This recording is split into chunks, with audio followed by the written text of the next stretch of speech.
un tema de las Sagradas Escrituras que tiene que ver con la vida de los primeros proclamadores del Evangelio. Ellos fueron predicando con señales, fueron predicando con prodigios, predicaron con milagros, pero predicaron con una profundidad de las Sagradas Escrituras y con un dominio de la palabra del Señor. Porque a fin de cuentas, si son importantes las señales, si son importantes los prodigios, si son importantes los milagros, mucho más importante es que todos los cristianos conozcamos bien las Sagradas Escrituras, entendamos bien la palabra del Señor. Yo no estoy hablando de aprenderse textos de memoria, yo no estoy hablando de tener un dominio de la Escritura que lo lleve a usted a citar los pasajes bíblicos, no.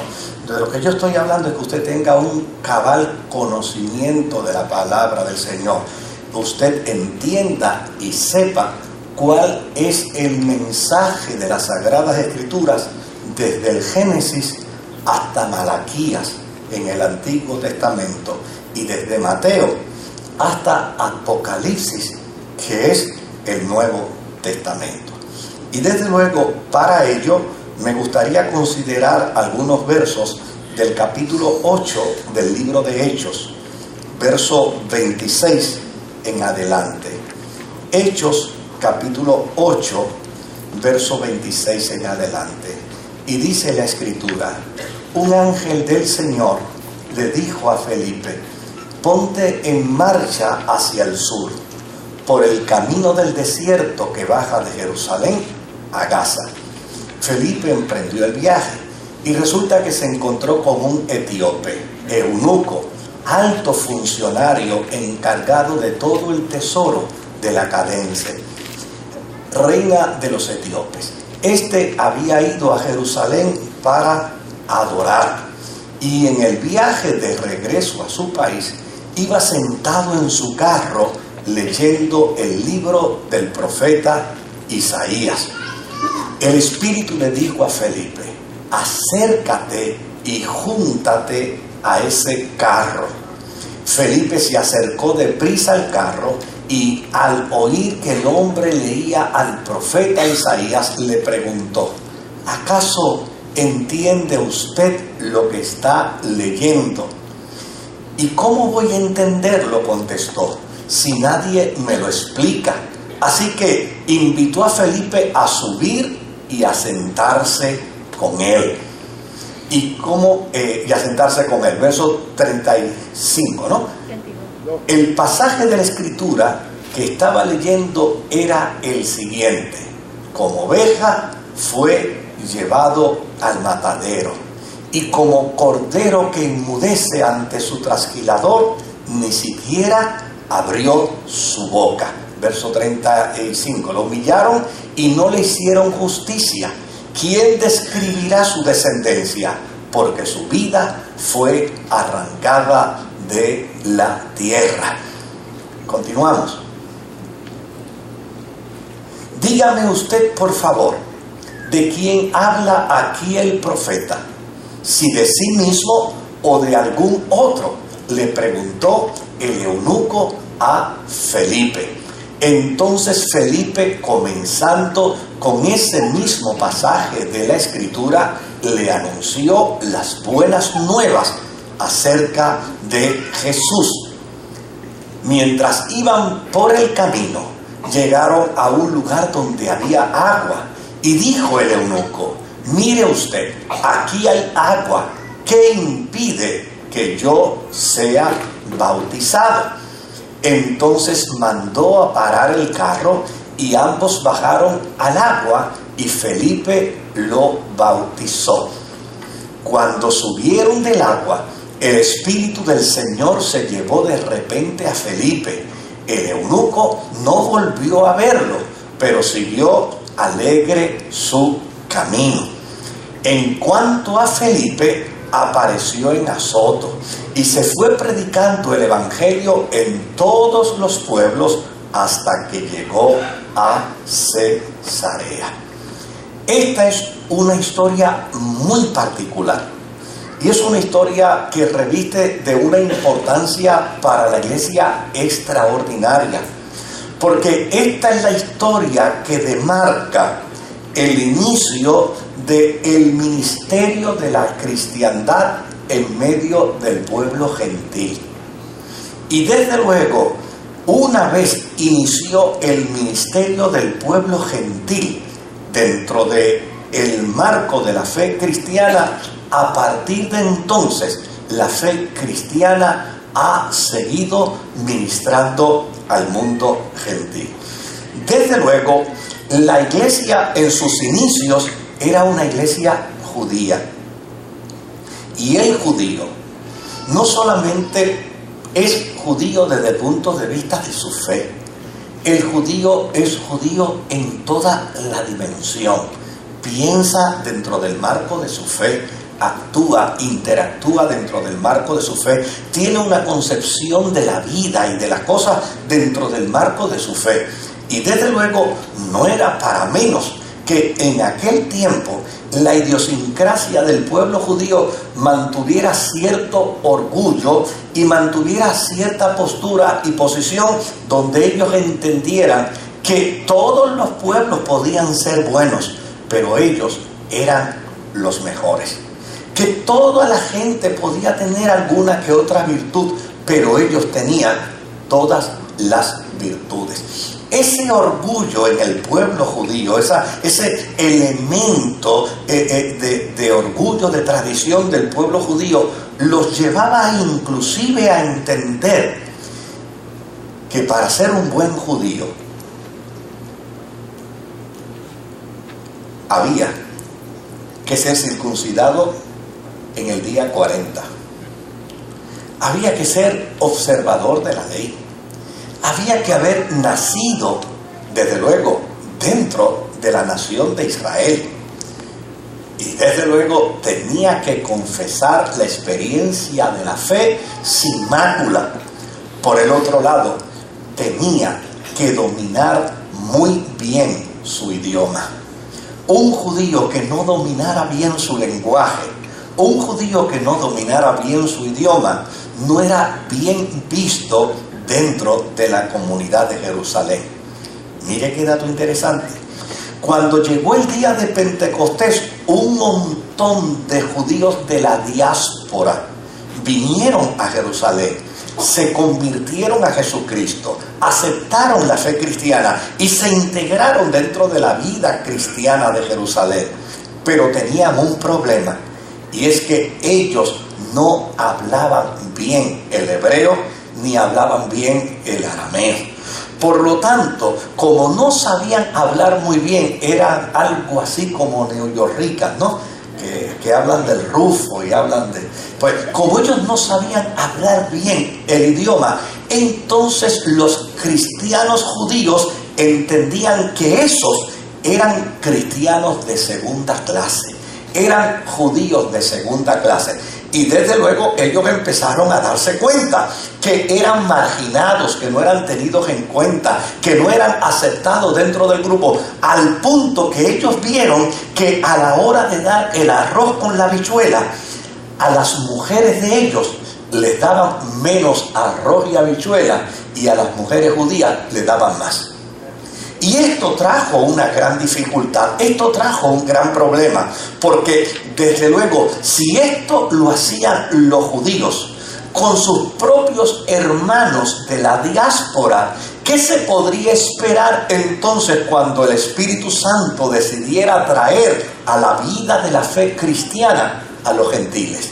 ¿Qué se podía esperar cuando el Espíritu Santo juntara entonces de los 4 contornos de la tierra a los hombres y las mujeres que no eran ni judíos de Jerusalén ni eran judíos de la diáspora? Desde luego, el Espíritu Santo empezó a intervenir. Y lo primero que hizo el Espíritu Santo, ¿sabe qué fue? Levantó dentro de los cristianos a 7 diáconos. Estos diáconos eran hombres elegidos por el Espíritu Santo. ¿Qué vio el Espíritu Santo en ellos? Pues lo primero que vio en ellos es que no tenían prejuicios. Lo segundo que vio en ellos es que no hacían acepción de personas. Lo tercero que vio en ellos es que tenían una avidez por conocer las Sagradas Escrituras, por vivir dentro del marco de la experiencia de la fe. Observe bien, fueron nombrados para servir en las mesas, fueron nombrados para trabajar el trabajo que los apóstoles no querían hacer. Mas, sin embargo, hay un dato extraordinario que debemos descubrir a la luz de las Escrituras. Estos diáconos que fueron nombrados para trabajar sirviendo a las mesas, para trabajar como conserjes, se destacaron tanto dentro de la iglesia, se destacaron tanto dentro de la comunidad, que agarraron las Escrituras y las absorbieron, agarraron la palabra de Dios y se la aprendieron al dedillo, a tal punto que 2 de estos diáconos se convirtieron en 2 pilares extraordinarios de la cristiandad en sus primeros años. Uno de ellos se llamó Esteban.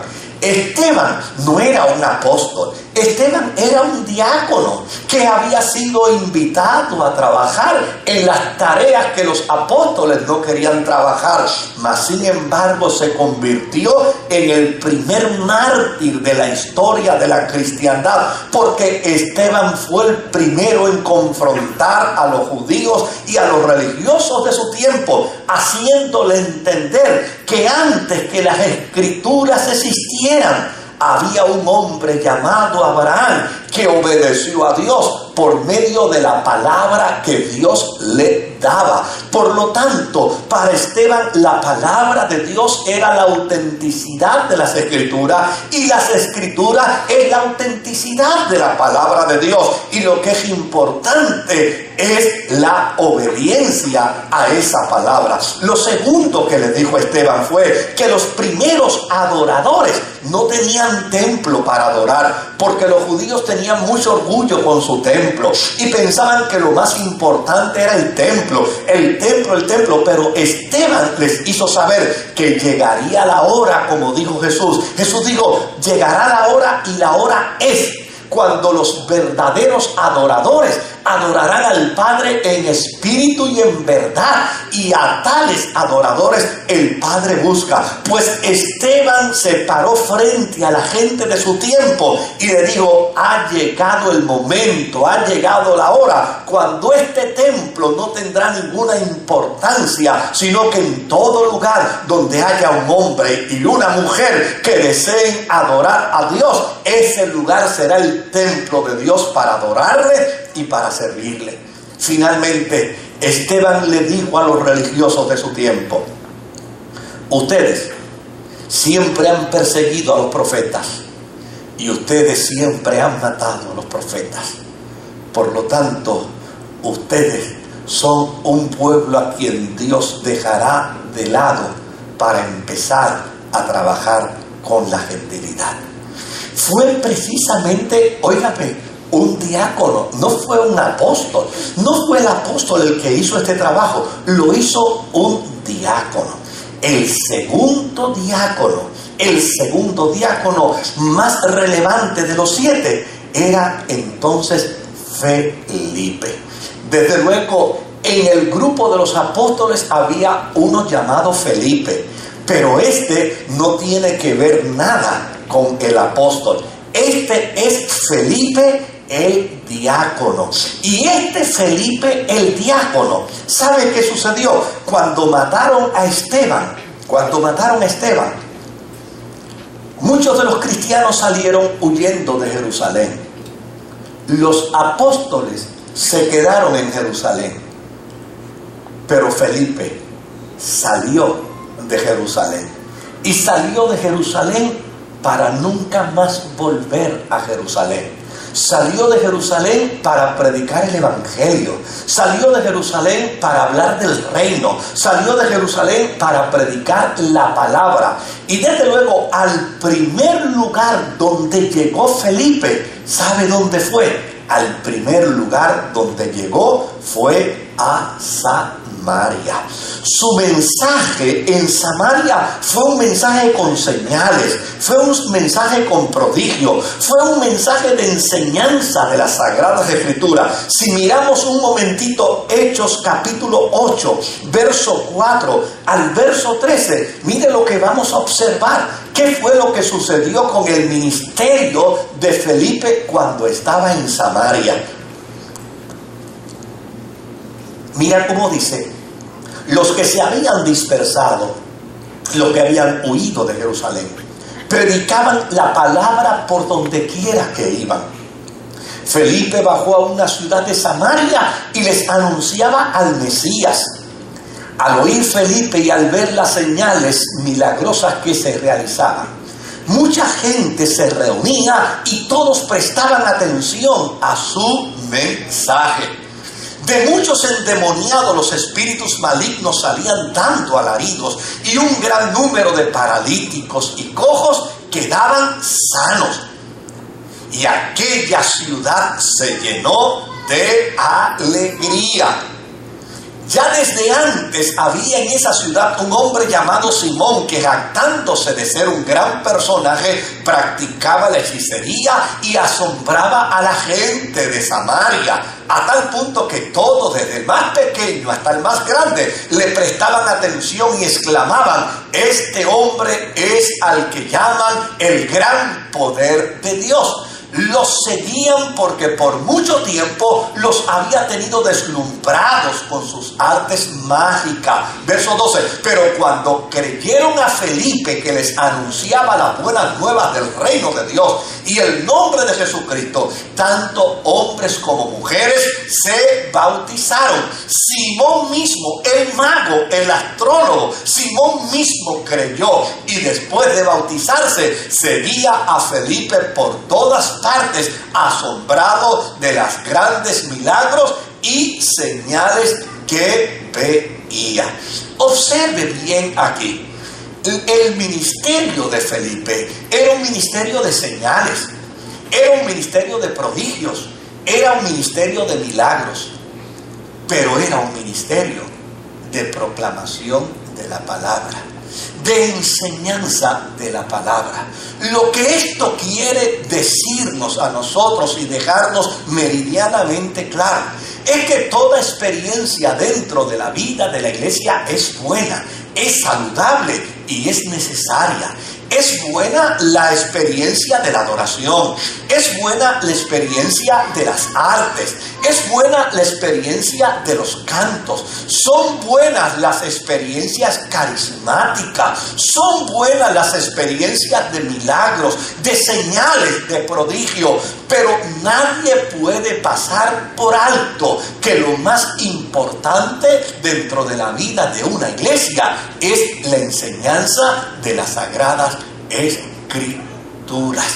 La finalidad de la proclamación del Evangelio de Jesucristo no va más orientado a lo carismático. La finalidad del Evangelio de Jesucristo va enfocado a que la gente conozca a Jesús, a que la gente conozca a aquel que es el Señor y el Salvador. Y de la única manera que la gente puede conocer a Jesucristo es cuando les enseñamos las Sagradas Escrituras. Es a través de la palabra de Dios. Ahora, fíjese qué dato interesante. ¿Con qué enseñó Felipe en Samaria las Sagradas Escrituras? Pues sabe, Felipe predicó en Samaria con la Torá, con el Antiguo Testamento, porque el Nuevo Testamento no existía. Olvídese de Mateo, olvídese de Lucas, olvídese de Marcos, olvídese de Juan. No existían las cartas de Pablo, no existía el libro de Hechos, no existía nada del Nuevo Testamento. Todo lo que Felipe tenía en su mano era la Torá, el Antiguo Testamento. Ahora le pregunto yo a usted, ¿no le parece a usted que es un gran desafío predicar de Jesucristo con ausencia del Nuevo Testamento. Cuando las personas se me acercan a mí y me dicen, pastor, yo quiero conocer a Jesús, yo quiero conocer del Señor, ¿qué usted cree? ¿Por dónde yo debo comenzar? ¿Sabe qué es lo primero que yo le digo? Pues vas a empezar por el Nuevo Testamento. Y del Nuevo Testamento vas a comenzar por Lucas. Y luego que leas a Lucas, entonces te vas a dar una vueltita por el libro de Hechos. Y luego que leas el libro de Hechos, entonces viras para atrás y entras a Mateo. Y luego que leas a Mateo, entonces te vas a leer a Marcos. Y luego que leas a Marcos, entonces léete a Juan. A Juan hay que leerlo con cierto cuidado, porque Juan tiene una conceptualización teológica que no es histórica, es más bien una conceptualización teológica. Pero lo vas a entender un poquito mejor luego que leas a Lucas, luego que leas a Hechos, luego que leas a Mateo, luego que leas a Marcos. Entonces vas a entender un poquito mejor. Pero si alguien me dice, pastor, yo quiero conocer a Jesús, pero lo quiero conocer en Levítico, o lo quiero conocer en Números, o lo quiero conocer en Deuteronomio,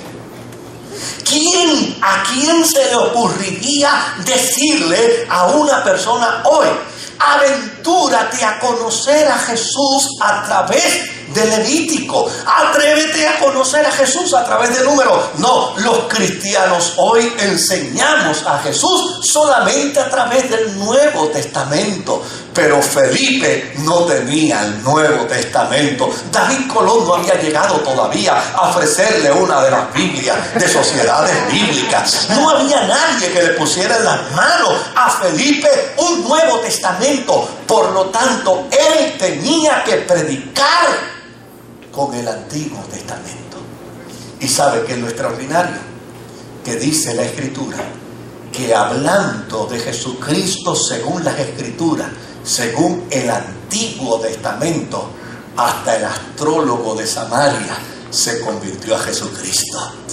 Se convirtieron los hombres, se convirtieron las mujeres, porque es importante que usted sepa y que usted entienda que la conversión no adviene por otra cosa, sino por el oír la palabra de Dios. La conversión, esa convicción que adviene al corazón, ese deseo de ser transformado, ese deseo de ser cambiado, no adviene por otra cosa, sino por el oír la palabra de Dios. Ahora, una vez termina Felipe su ministración en Samaria, ahora el Espíritu Santo le dice, Felipe, ve ahora hacia el sur. Emprende un nuevo camino. Ve hacia un nuevo derrotero de vida. Ve al lado contrario. Ve ahora al lado donde nadie ha ido, al lugar donde nadie ha proclamado. Desde luego, para ir hacia el sur, había una carretera desde Jerusalén que pasaba por Belén, pasaba por Hebrón, pasaba por Gaza y finalmente se unía a la encrucijada de la carretera principal que conducía a Egipto. Por allí fue que el Espíritu Santo le dijo a Felipe, ve hacia el sur. Cuando Felipe iba hacia el sur, para lograr conectarse con la confluencia de la carretera principal que conducía de norte a sur para llegar de Egipto a Jerusalén, de Jerusalén estaba saliendo un hombre de Etiopía. No era un hombre cualquiera, era el secretario de Hacienda. Eso es para que ustedes sepan que la gente de Hacienda también tiene derecho a ser salva, ¿saben? Era el secretario de Hacienda. Y este hombre que ocupaba esa posición tan privilegiada, desde luego, había estado en Jerusalén. Cosa interesante, había estado en Jerusalén porque estaba dándole culto a Dios. Ahora, ¿cómo explicamos esto? ¿Cómo es posible que un gentil de Etiopía haya llegado a Jerusalén para darle culto a Dios? cuanto en Jerusalén solo le daban culto a Dios los judíos. Pues mire, los judíos tenían dentro de sus cláusulas religiosas, ellos tenían un planteamiento que decía lo siguiente: si un gentil cansado de sus muchos dioses y cansado de la inmoralidad de sus pueblos quiere conocer al Dios de Israel, será bienvenido. Claro, no va a ocupar el patio de los judíos, no va a ocupar el patio de los sacerdotes, ni siquiera va a ocupar el patio de los judíos de la diáspora, pero habrá un patio, habrá un lugar donde ellos pueden estar para escuchar la palabra. Se llama el patio de los gentiles. ¿Qué título adquiría un gentil que se hacía judío? Pues un gentil que se hacía judío, si se convertía y se circuncidaba, entonces lo convertían en prosélito. Ese era el título que alcanzaba. Es decir, si yo me hago judío, entonces a mí me llamarían en el tiempo de Jesús un prosélito. Pero desde luego, para hacerme prosélito me tenía que bautizar y me tenía que circuncidar. Por lo tanto, como eso es un asunto que hay que pensarlo y que hay que analizarlo, y no era cuestión de llegar allí y decir, yo vengo para hacerme prosélito. No, los judíos le decían, ¿usted quiere ser prosélito? Muy bien, llévese la Torá. Mire, esta es la Torá, llévesela consigo, estúdiela, analícela, apréndasela de memoria, conozca lo que la Torá enseña y después viene. Y cuando usted venga, nosotros le vamos a dar un examencito. Y después del examencito, entonces nosotros vamos a saber si en realidad usted puede ser un verdadero temeroso de Dios y puede ser un aspirante para convertirse en prosélito. Ese era el proceso. Da la impresión, por lo que aquí está escrito, que este hombre de Etiopía había ido, ¿sabe para qué? Para convertirse en temeroso de Dios y aspirar a ser un prosélito. Desde luego, le dieron las herramientas, le dieron la Torá, y cuando le dieron la Torá, lo próximo que le dijeron fue, inmediatamente comienza a leer la Torá, y mientras más la leas, y mientras más la conozcas, y mientras más la puedas recitar de memoria, cuando vuelvas te evaluaremos, y si ameritas, entonces te bautizaremos y te haremos prosélito. ¿Ok? El hombre era un ejecutivo. No posponía las cosas. El hombre no guardaba en la gaveta lo que le entregaban. El hombre no era de los que decía, yo estoy bregando con eso. Él llana y sencillamente le dieron la Torá, y tan pronto se montó en su carreta, empezó a leer. En el camino, el Espíritu Santo ya había mandado a Felipe. ¿Y qué sucedió? Que justo cuando él estaba leyendo el capítulo 53 del profeta Isaías, justo cuando él estaba leyendo esa porción que dice, como oveja fue llevado al matadero, y como oveja delante de sus trasquiladores no abrió su boca. Justo cuando estaba leyendo eso en voz alta, Felipe se apareó al lado de la carreta, y cuando Felipe se apareó al lado de la carreta, le dijo al eunuco, oye, ¿tú entiendes lo que estás leyendo?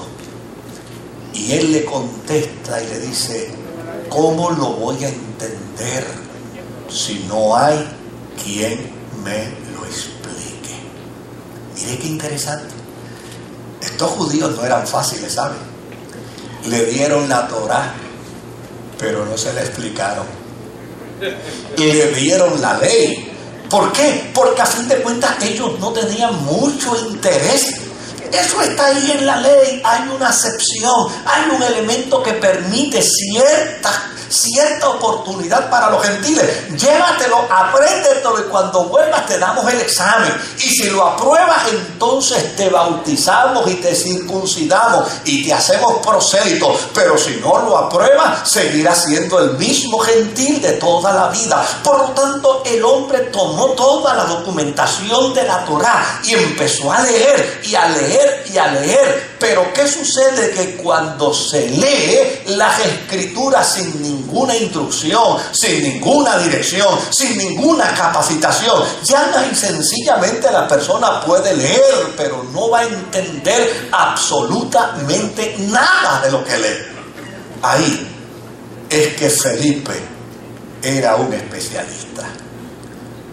Felipe le dijo: si quieres, yo te explico. Subió a la carreta y siguieron camino hacia el sur. Camino hacia el sur. Entonces, mira cómo dice la escritura. Entonces Felipe, abriendo su boca, y desde esta escritura le anunció el evangelio de Jesús. Quiero preguntarle a ustedes, ¿qué hizo Felipe? ¿Qué le explicó Felipe?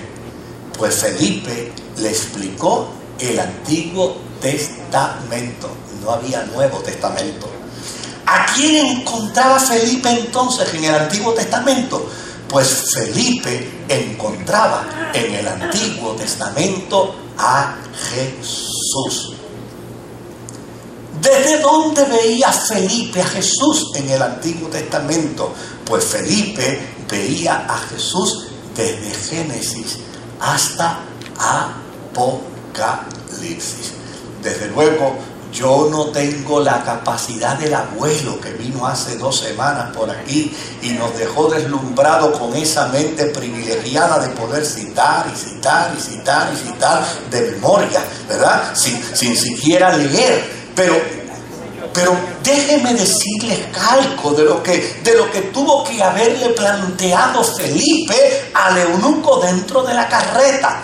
Probablemente, según lo que dice Lucas en su evangelio, en su documento, mire lo que tuvo que haber sucedido. Cuando Felipe se sentó en la carreta, le digo: mira, yo te voy a explicar.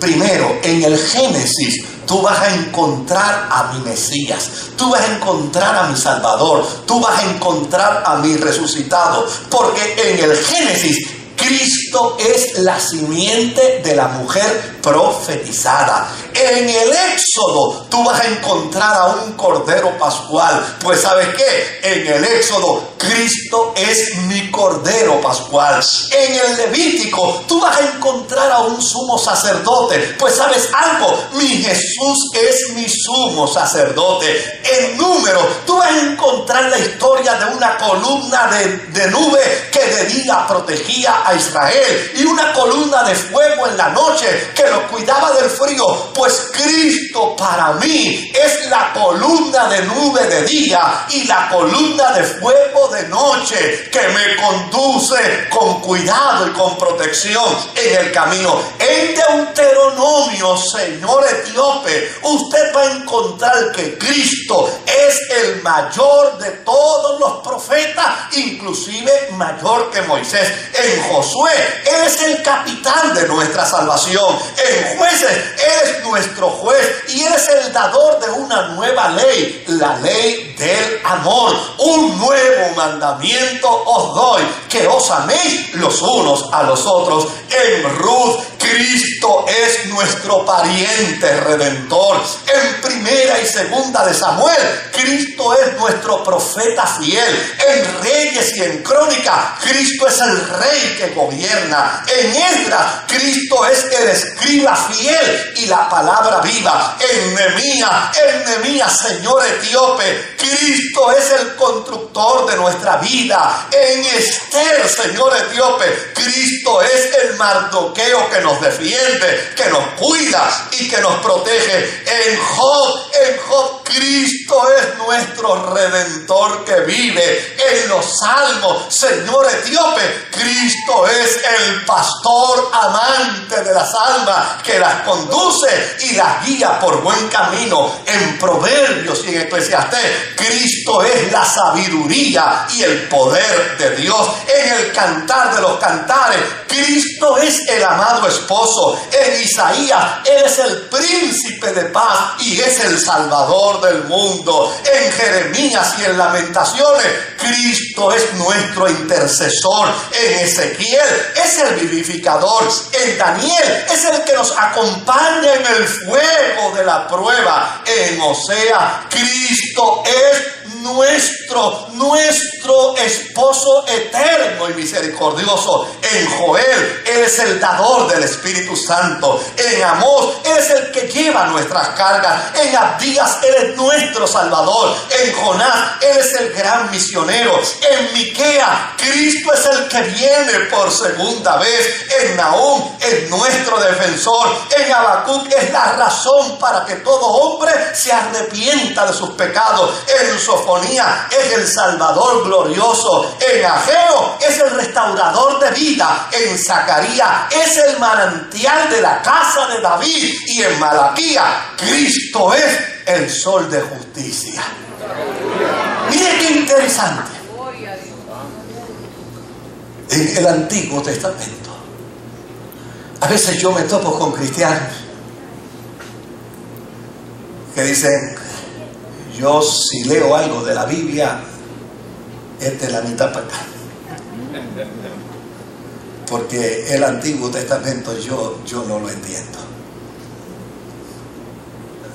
Los pentecostales tienen una tesis maravillosa. ¿Y sabe lo que dicen los pentecostales? Los pentecostales dicen que las Sagradas Escrituras tienen un solo autor, el Espíritu Santo. Y dicen que tiene un solo mensaje. El mensaje de las Sagradas Escrituras del Antiguo y del Nuevo Testamento es presentar a un Salvador divinamente escogido. Su nombre es Jesucristo. Probablemente usted lea el Levítico y usted lo que empieza a ver es la genealogía. Y fulano engendró a sutano, y sutano engendró a perencejo, y perencejo engendró a sutanejo. Y usted se enreda en toda la genealogía. Pero los cristianos del primer siglo no andaban buscando genealogía, andaban buscando a Cristo. Y descubrieron que en el Antiguo Testamento había más de 600 profecías que anunciaban que el Mesías llegaría, que anunciaban dónde nacería, que anunciaban de manos de quién nacería, que anunciaban inclusive quién iba a ser su mamá, anunciaban inclusive en el lugar exacto donde nacería, anunciaban inclusive todas las palabras que él iba a decir en la cruz, lo anunciaban todo. De hecho, en el Nuevo Testamento, una de las cosas que más se utiliza para referirse al Antiguo Testamento es que dice: para que se cumpla la Escritura, Jesucristo dijo: sed tengo. Para que se cumpla la Escritura, Jesucristo dijo: en tus manos encomiendo mi espíritu. Es decir, el Antiguo Testamento no es un libro para que los cristianos lo olviden. El Antiguo Testamento es el libro que afirma, que confirma que Jesucristo es el auténtico Mesías, que Jesucristo es el auténtico Salvador, que Jesucristo es el Hijo de Dios, que Jesucristo es el Salvador del mundo. Por eso los cristianos afirmamos y decimos, como el Nuevo Testamento dice: en ningún otro hay salvación, solo en Jesucristo, porque Él es el camino, Él es la verdad, Él es la vida, y nadie irá al Padre si no es a través de Él. Ahora, mire qué dato interesante. El eunuco había ido a Jerusalén a ver cómo se matriculaba en ese curso que lo convirtiera en prosélito. Ahora descubrió. Y ustedes son adultos, ustedes me van a entender. Ahora descubrió algo interesante, algo novel. para hacerse prosélito del judaísmo, tenía que circuncidarse. Yo no me imagino una circuncisión después de adulto.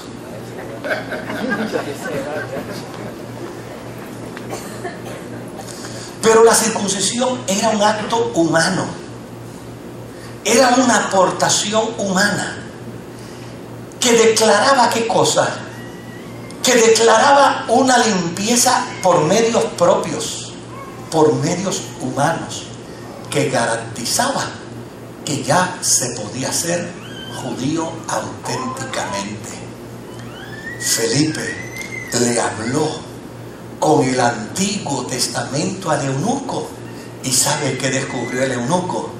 Que no tenía que circuncidarse. Que la relación con Dios no se da a base de procesos de esfuerzos humanos. Que la relación con Dios no se da a base de obra humana, porque dice la Escritura, no es por obras para que nadie se gloríe. Que solamente lo que había que hacer era un acto de confesión de fe. Y de inmediato Felipe le enseñó las Escrituras al eunuco, y el eunuco entendió el mensaje claro. Dijo, ¿para qué me voy a hacer prosélito si con lo que tú me enseñas me puedo convertir en discípulo? ¿Qué impide? Aquí hay agua. Mira, aquí llegamos a un charco, Felipe. ¿Qué impide que yo sea bautizado? ¿Qué impide que yo llegue a las aguas?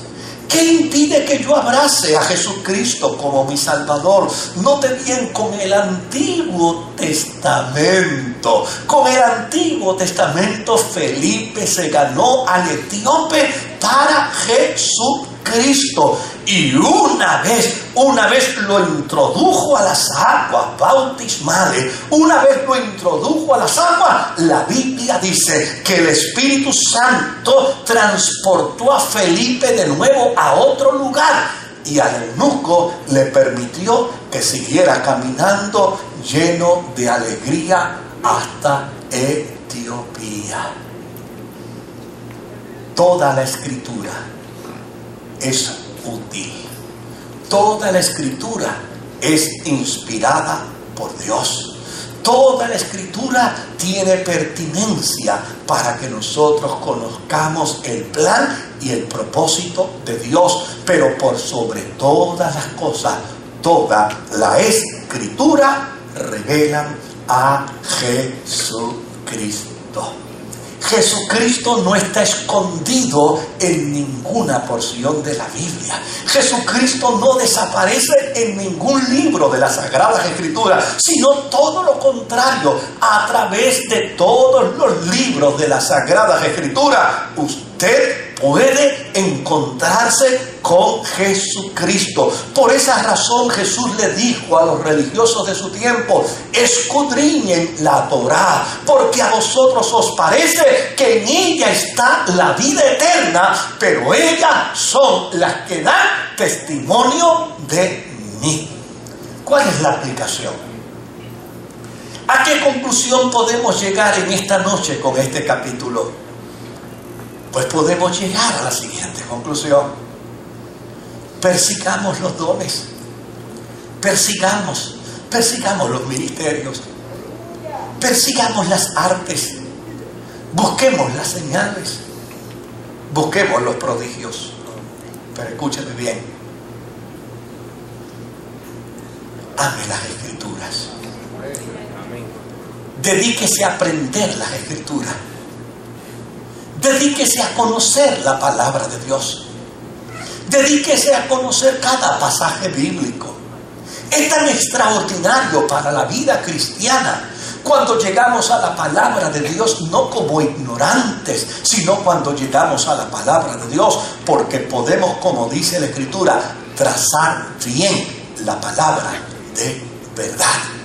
Hagamos de la experiencia de la Escritura una experiencia de compañía permanente. De hecho, hay una expresión del profeta que dice: ¿cómo oirán si no hay quien les predique?